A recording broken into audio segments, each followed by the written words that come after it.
Bonsoir à tous. Bonsoir. Oui, on continue notre série dans le livre de Tite parce qu'on aime bien les prédications textuelles où on suit un livre de la Bible. Et ce soir, c'est les gardiens de l'Évangile. C'est un peu comme un film. Je suis désolé, ça va être un peu moins passionnant qu'un film, comme les gardiens de l'Évangile. Mais ça va être peut-être plus essentiel. Parce que le sujet de ce soir, c'est le leadership dans l'Église. Et le type de leader que vous recherchez dépend de votre type de groupe. Les lions, par exemple, ont tendance à être dirigés par le lion le plus lionesque. C'est ça? Vous n'êtes pas des lions, donc vous n'avez aucune idée. Ah, mais c'est vrai, oui. Meilleur combat, meilleur à trouver de la nourriture. Mais que recherchons-nous comme leader dans une église? Le plus intelligent, le plus charismatique, le meilleur orateur, le plus stratégique, avec le plus de connaissances bibliques, ou le plus saint, le meilleur évangéliste? En fait, avons-nous même besoin d'un chef? Jésus est le vrai dirigeant, c'est vrai, de l'Église. Pourquoi faut-il des leaders? C'est le sujet pour aujourd'hui, leadership dans l'Église. Et nous pourrions avoir ici parmi nous des opinions différentes à ce sujet, qui ont été façonnées par nos origines. Et l'histoire nous montre toutes sortes de bons et de mauvais exemples dans l'histoire. Mélangés avec la politique, mélangés avec le pouvoir, les abus institutionnels, les positions inventées, les titres bizarres, les robes splendides, les chapeaux un peu amusants. Le leadership dans l'Église peut être incroyable. Mais on va examiner ce que la Bible dit aujourd'hui à Tite à propos du leadership dans l'Église. Donc on va... Est-ce que ça marche? Allô? Ah oui. Ça va, ok. On va commencer en lisant le texte. Tite, chapitre 1, verset 5. Je t'ai laissé en Crète, afin que tu mettes en ordre ce qui reste à régler, et que tu établisses des anciens dans chaque ville en suivant mes instructions. Des hommes irréprochables, fidèles à leurs femmes, dont les enfants soient croyants et ne soient pas accusés de débauche ou insoumis. En effet, en tant qu'entendant de Dieu, il faut que le responsable soit irréprochable. Il ne doit pas être arrogant, colérique, buveur, violent, ni attiré par le gain. Il doit au contraire être hospitalier, ami du bien, réfléchir, juste, saint, maître de lui, attaché à la parole digne de confiance telle qu'elle a été enseignée, afin d'être capable à la fois d'encourager les autres par la sainte doctrine et de réfuter les contradicteurs.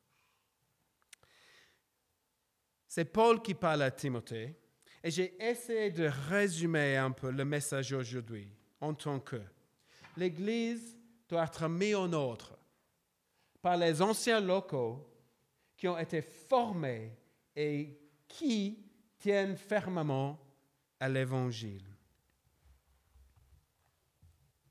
La première chose qu'on voit ici, c'est l'importance de l'autre. Et on voit ça tout de suite dans le verset 5. Je t'ai laissé en Crète afin que tu mettes en ordre ce qui reste à régler. Ça veut dire que Tite n'a pas raté le train de Paul. OK? Paul était dans un voyage de mission. Il a implanté des églises en Crète et il a laissé Tite là. Tite a été laissé par Paul pour mettre en ordre l'église.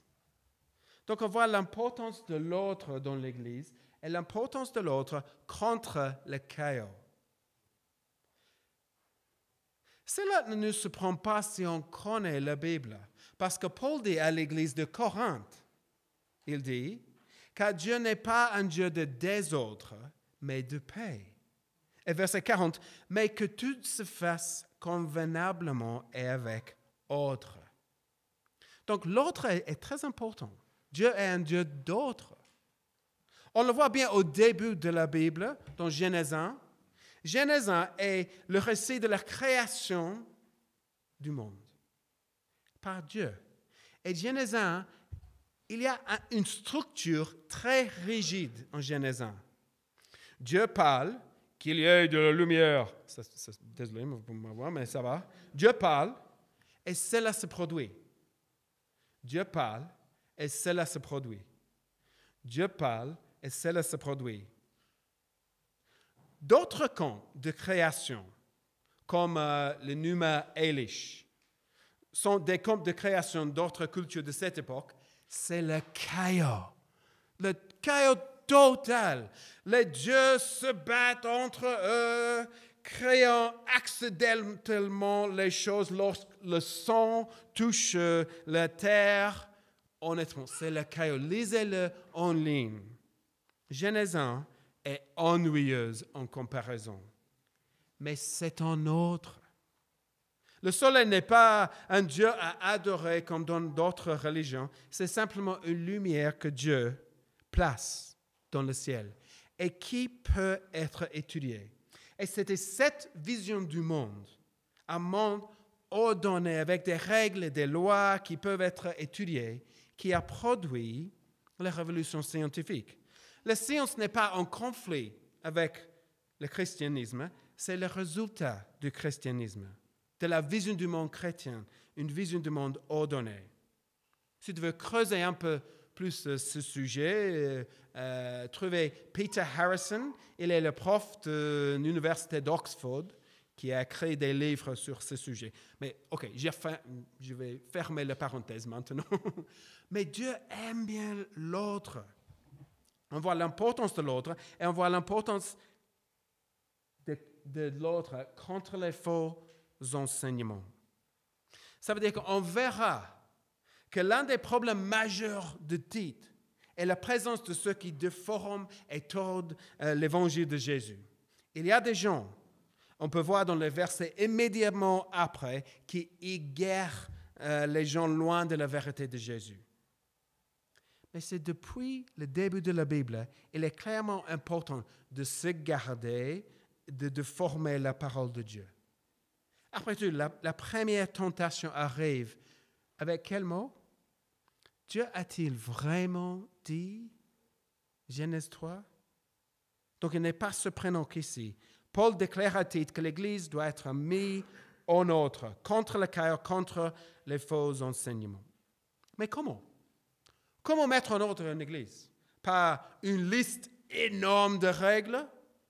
Par une institution? Par Paul à distance via WhatsApp ou quelque chose comme ça? Ou un représentant de Paul? Pourquoi avons-nous même besoin des leaders? N'est-ce pas Christ notre berger? Le reste de verset 5 nous dit: je t'ai laissé en Crète afin que tu mettes en ordre ce qui reste à régler et que tu établisses des anciens dans chaque ville en suivant mes instructions. Le « et » a une force logique presque ici. Il explique comment l'Église sera mise en ordre en nommant des anciens. Pas par Paul de loin, ni pas une démocratie dans l'Église. Démocratie, c'est une bonne chose. Mais ici, c'est même pas Jésus, bien que ce soit naturellement le leader en chef. L'Église doit être mise en ordre par les anciens locaux. Dieu veut que l'Église soit dirigée par des anciens, des personnes de chair et de sang, qui sont des exemples concrets, vivants de l'œuvre de l'Évangile, qui l'ont expérimenté, qui la vivent et qui peuvent s'y tenir fermement. Pas Paul ou un évêque à distance, mais quelqu'un qui a des relations, qui est en communauté, en communion avec les autres dans l'Église. Et on peut voir que Paul a eu l'habitude de faire ça. En Actes, après avoir implanté des églises, il est revenu et ensemble avec les autres, ils désignèrent des anciens dans chaque église. Et après avoir prié et jeûné, ils les confièrent au Seigneur en qui ils avaient cru. L'Église doit être mise en ordre par les anciens locaux formés par l'Évangile, en qui ils avaient cru. Je veux que l'Église soit comme ça. Et c'est quoi exactement l'Évangile? Mais il faut qu'on juste voit exactement ce qui est la bonne nouvelle avant de continuer. Et Paul nous explique la bonne nouvelle un peu plus tard en Tite 3. Lorsque la bonté de Dieu, notre Sauveur, et son amour pour les hommes ont été révélés, il nous a sauvés. Et il ne l'a pas fait à cause des actes de justice que nous aurions pu accomplir, mais conformément à sa compassion. L'Évangile n'est pas ce qu'on fait pour Dieu. Tu vois là? Il ne l'a pas fait à cause des actes de justice que nous aurions pu accomplir. Non, ce n'est pas ce qu'on fait pour Dieu, mais ce que Dieu a fait en Jésus pour nous. Et l'Église doit être mise en ordre par des anciens locaux qui ont été formés par cet Évangile. Et Paul entre dans les détails maintenant pour nous montrer à quoi cela ressemble. Donc, premièrement, il ressemble les relations familiales formées par l'Évangile. Je vais lire verset 6 pour nous. Okay? Des hommes irréprochables, fidèles à leurs femmes, dont les enfants soient croyants et ne soient pas accusés de débauche ou insoumis. Honnêtement, pour moi, cela soulève beaucoup de questions. Peut-être pour toi aussi. Qu'est-ce que cela signifie d'être irréprochable? Parfait? Mais qui est parfait? Faut-il qu'un ancien soit marié ou célibataire? Ça marche. Faut-il qu'un ancien soit homme ou femme? Comment contrôler si ses enfants sont croyants? Comment contrôler ses enfants? Ça, c'est ma question. Aïe, aïe, aïe. Donc, premièrement ici, irréprochable. Seul Dieu est parfaitement irréprochable, c'est clair. Paul le sait. Il le dit plus tard dans la lettre qu'on n'est pas du tout parfait. Donc, ici, irréprochable ne peut pas dire parfait, mais ça veut dire au-dessus de reproches clairs. Que sa vie et ses relations sont en accord avec le plan de Dieu. Ses relations familiales, ici, comme voir, les conjoints et les enfants sont en accord avec le modèle de Dieu. Donc ça, c'est irréprochable. Marié, célibataire. Mais un ancien doit-il être marié? Je ne pense pas, parce que le texte met l'accent sur la fidélité à sa femme. Paul décrit la situation de la majorité des gens au premier siècle. La grande majorité était mariée. Il serait étrange de n'autoriser que les anciens mariés, étant donné que Paul, Timothée, Jésus lui-même étaient célibataires. Paul écrit de manière si positive à propos de la vie de célibataire dans 1 Corinthiens 7. Ici, c'est presque comme on dit, s'il est marié, il n'a alors qu'une seule femme. Ça, c'est l'accent ici, une seule femme. Et implique la fidélité du mariage. C'est là. Donc ça, c'est marié célibataire. Mais donc, si on n'est pas strict avec les choses mariées célibataires, est-ce qu'il faut qu'un ancien soit homme ou femme? Une femme peut-elle être un ancien? Après tout, il est clair dans la Bible, dans Genèse 1, que les hommes et les femmes sont également créés à l'image de Dieu. Ça, c'est clair. Ils sont totalement égaux.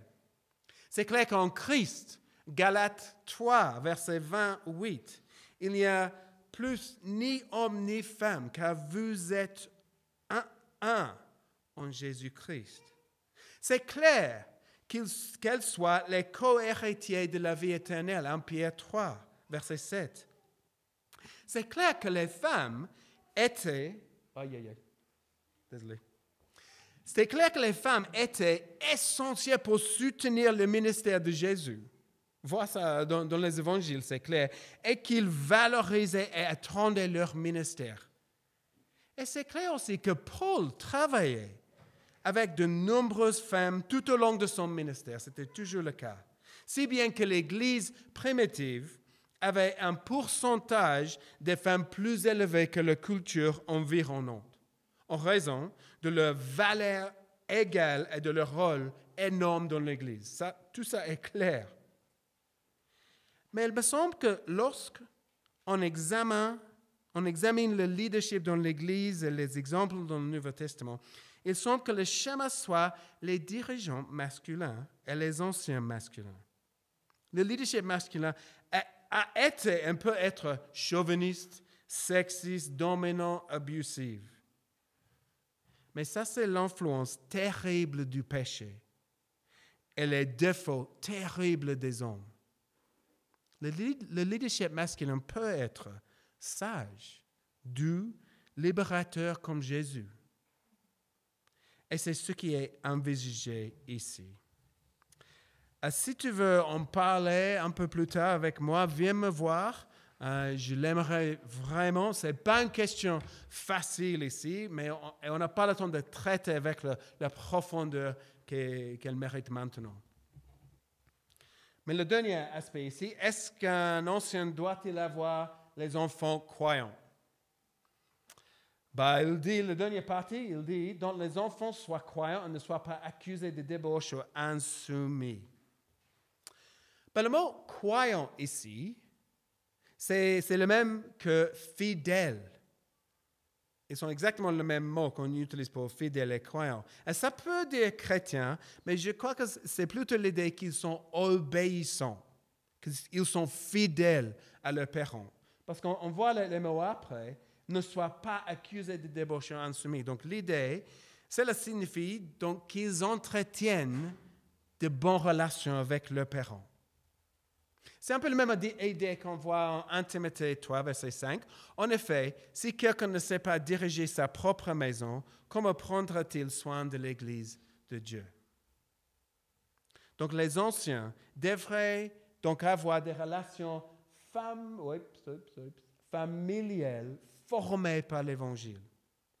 Mais pas juste les relations, aussi les caractères formés par l'Évangile. Le verset 7 nous donne une image. Verset 7.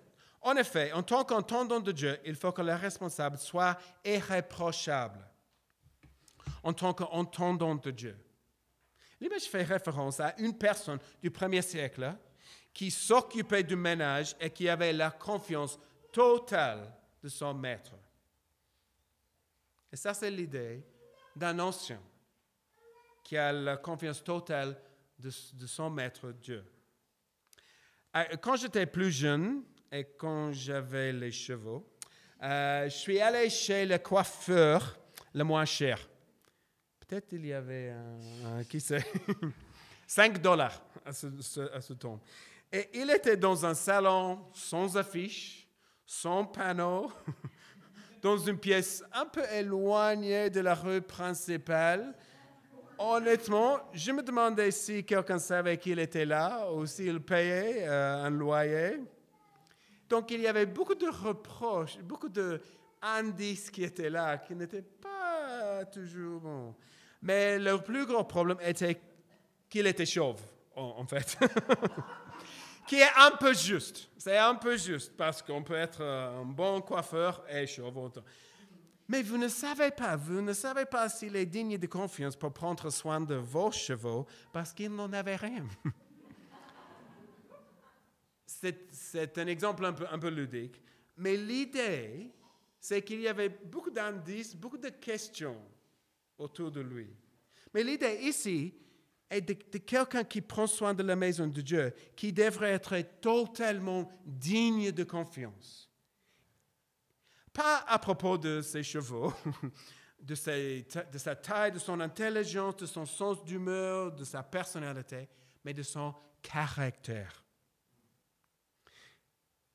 Il fait que le responsable soit irréprochable. Il utilise le même mot qu'avant. Et ça implique un caractère visible, connu, évident, observable. Il explique ce caractère, juste ça.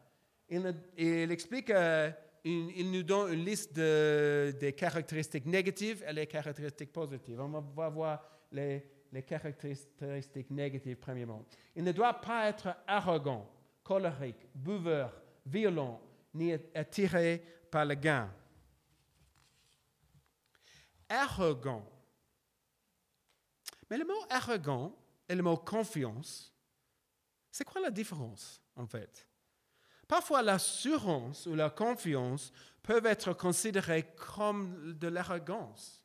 J'ai vu des dirigeants critiqués pour arrogance alors qu'ils disaient simplement quelque chose de ferme. Mais l'arrogance, la différence peut-être, est leur attitude vers les autres. Quelqu'un qui est arrogant est condescendant, dominateur, autoritaire, ne pense qu'à ses propres besoins. Et l'arrogance, en fait, toutes les qualités ici sont totalement opposées à l'évangile, selon lequel les humains sont des pécheurs qui dépendent de Dieu. Tu vois ça? Toutes les qualités-là sont le contraire de l'évangile. L'arrogance trahit un cœur qui ne vit pas l'évangile et ne se fie pas à Dieu, mais qui compte plutôt sur leur intelligence, leur personnalité. C'est une qualité qui annule le leadership chez un dirigeant chrétien. L'ancien n'est pas le médecin d'un hôpital de pécheurs, il est lui-même l'un des principaux patients. C'est ça. Et les autres qualités s'opposent à l'évangile d'une manière un peu différente ici. Quand quelqu'un est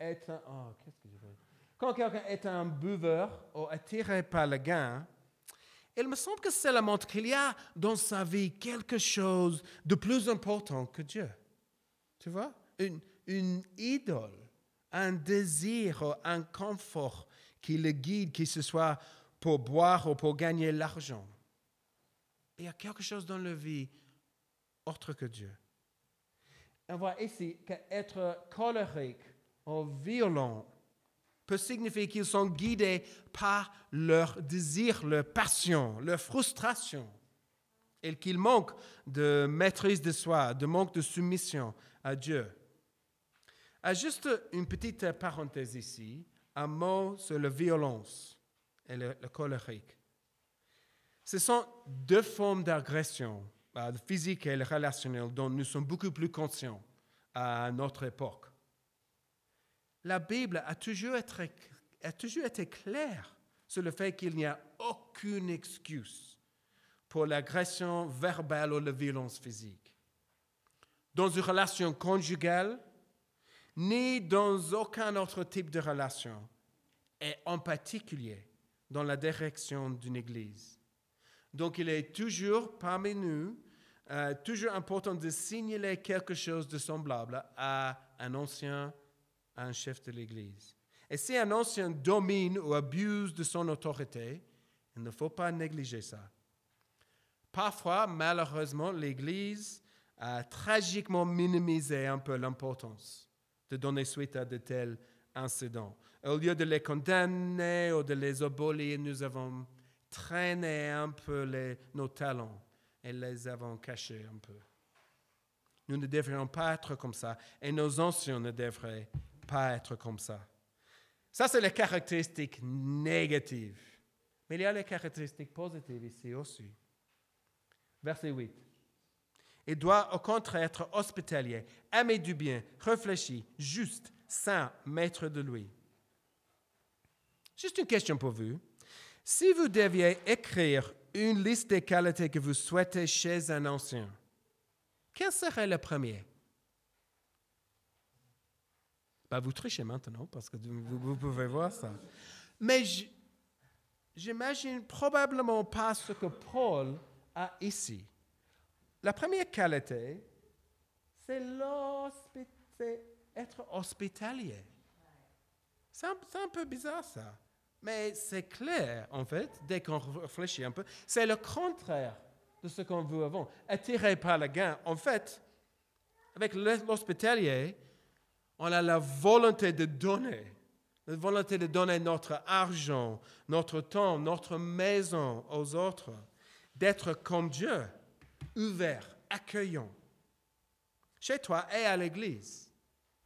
Et ce n'est pas seulement avec les chrétiens avec lesquels on s'entend bien, pas juste avec nos amis. Le mot hospitalier, c'est en grec, c'est quoi exactement? Philoxénos. C'est philoxénos.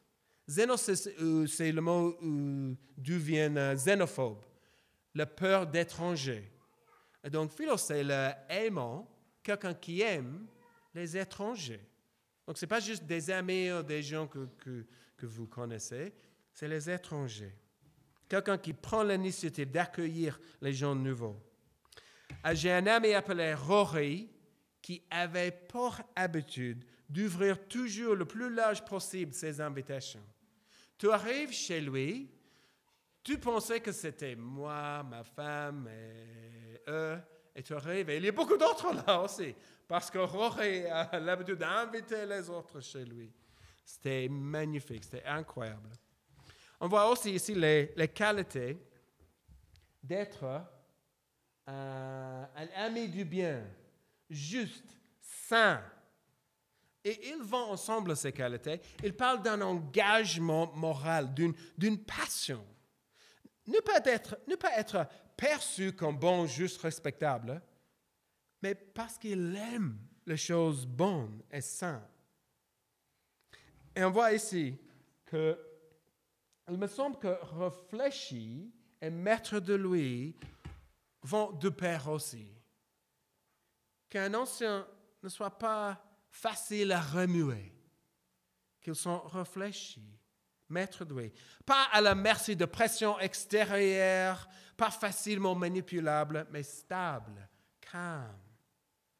Les gens disent qu'il faut des années pour se faire une réputation et un moment pour la détruire. Un ancien doit être calme et stable. Tite aura besoin de maîtrise de soi, de discipline lorsqu'il fera face à ces faux enseignants qu'on va voir dans les semaines à venir. Et nous devons voir ces qualités au fil du temps chez quelqu'un. C'est pourquoi Paul dit ailleurs qu'ils ne doivent pas être de nouveaux croyants. Ces choses prennent un certain temps avant d'être apparentes chez quelqu'un. L'Église doit être mise en ordre par les anciens locaux formés par l'Évangile, dans leurs relations familiales et dans leur caractère. Et finalement, verset 9, les gens qui tiennent fermement à l'Évangile, attachés à la parole digne de confiance telle qu'elle a été enseignée. À la phrase parole, attaché à la parole digne, ça c'est l'Évangile. Paul utilise la même phrase pour décrire l'Évangile en chapitre 3. Donc l'Ancien doit tenir fermement à l'Évangile, tel qu'elle a été enseignée. Les Anciens n'ont pas à être imaginatifs ou créatifs. On ne veut pas les Anciens comme ça. Ils doivent être ennuyeux, répétitifs, mais fidèles avec l'Évangile. Avec l'Évangile. Attachés. Ça, c'est être fidèle, tenir fermement. Je suis un fan de football, et je suis un vrai fan.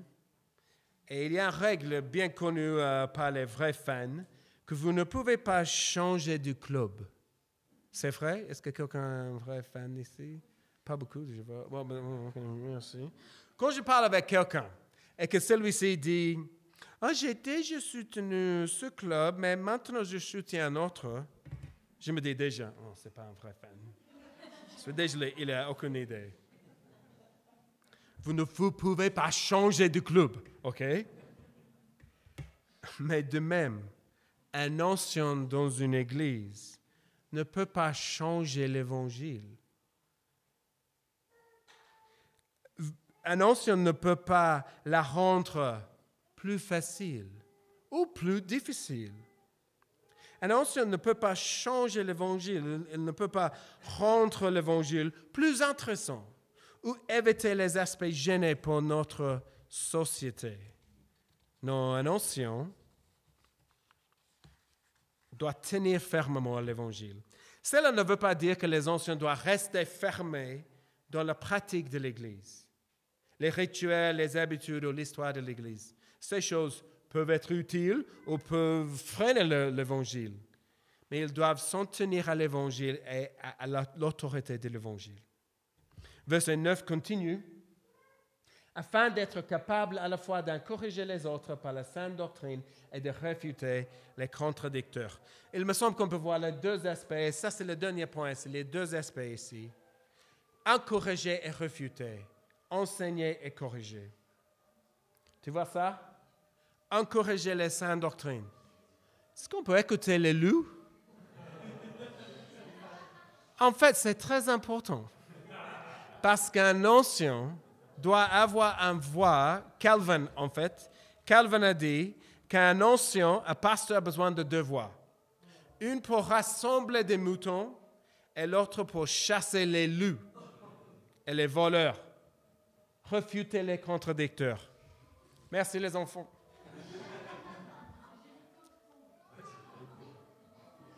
Ah, donc c'est les trompettes, pas les loups. Je me demande si ça a marché avec les loups. Je me doute. Mais le point ici, c'est encourager les autres par la sainte doctrine. Et donc, une bonne doctrine, c'est un enseignement en accord avec l'Évangile. Donc, un ancien doit savoir comment vivre l'Évangile et ce que la Bible enseigne sur différents sujets. Pas seulement la connaissance, il devrait être impliqué dans la discipline et le discipulat. Un ancien devrait un peu avoir les relations avec les gens dans l'Église. Être un ancien ne consiste pas à aller à des réunions, à être bon en administration, à équilibrer un budget ou à savoir voter. Non, il s'agit de former, d'enseigner, d'encourager. Les bergers guident les moutons. Mais la dernière partie ici, c'est réfuter les contradicteurs. On entendra beaucoup parler de cela dans les semaines à venir, mais c'était le contexte politique ici, avec beaucoup de voix différentes. Ils devaient nommer des gardiens de l'Évangile. Il est facile de laisser la vérité se diluer, d'oublier, de présumer, de s'adoucir, de changer. L'ancien doit réprimander ceux qui tentent de changer le message.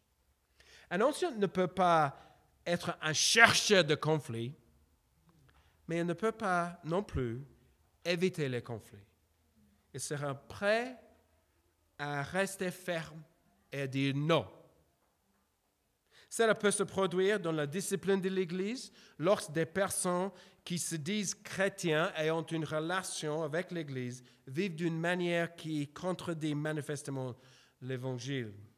Cela nécessitera toujours de la sagesse, du calme, la sensibilité, de l'amour, mais cela devrait être fait par les anciens, individuellement et de temps en temps corporellement. Une fois dans mon ancienne église en Australie, il y a eu un voyage, un week-end qui s'appelle Jazz in the Vines. Ça veut dire qu'un concert de jazz dans un vignoble. Oui, c'est ça. Et il y a eu un peu trop de vignes dans le jazz, si je peux dire ça, parmi les chrétiens qui sont allés. Et notre pasteur se sont levés à l'église et ont corrigé avec gentillesse les gens en leur rappelant une approche sensée de l'alcool. Et j'avais invité des amis à l'église pour la première fois.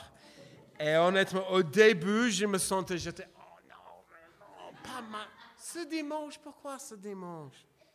Mais à la fin, j'étais fier, honnêtement fier d'être dans une église où la discipline était pratiquée d'une manière aussi ouverte et sensible en même temps. Tenir fermement l'Évangile, enseigner la sainte doctrine et réfuter les contradicteurs. Qu'est-ce qu'un passage comme celui-ci signifie pour nous à l'Église? J'ai 2-3 points. Premièrement, priez pour et soyez reconnaissants pour nos dirigeants. Nous avons le grand privilège d'avoir des bons dirigeants qui incarnent ces caractéristiques. Priez pour eux, soyez reconnaissants, écoutez-les. 2, choisissez de bons leaders quand l'occasion se présente. Donc, si vous êtes dans une église ou ici et que nous nommons des anciens, réfléchissez bien à des textes comme celui-ci et décidez si les futurs anciens, les anciens proposés, incarnent ces qualités. Regardez-les. Sérieusement, juste regardez-les et voyez s'ils sont comme les caractéristiques qu'on a vues là. Et troisièmement, pour nous, parce que toutes les qualités ici, on peut les trouver dans le Nouveau Testament pour tous les chrétiens, sauf capables d'enseigner, mais on peut voir ça aussi, d'un côté ou de l'autre. Donc, si les qualités sont exigées de tous les chrétiens, il ne faut pas penser, je veux être un ancien. Il faut penser, je veux être formé par l'Évangile. Je veux avoir des relations familiales formées par l'Évangile. Et je veux avoir un caractère formé par l'Évangile. Pour la gloire de Dieu et pour ma joie en tant que chrétien. Donc prions.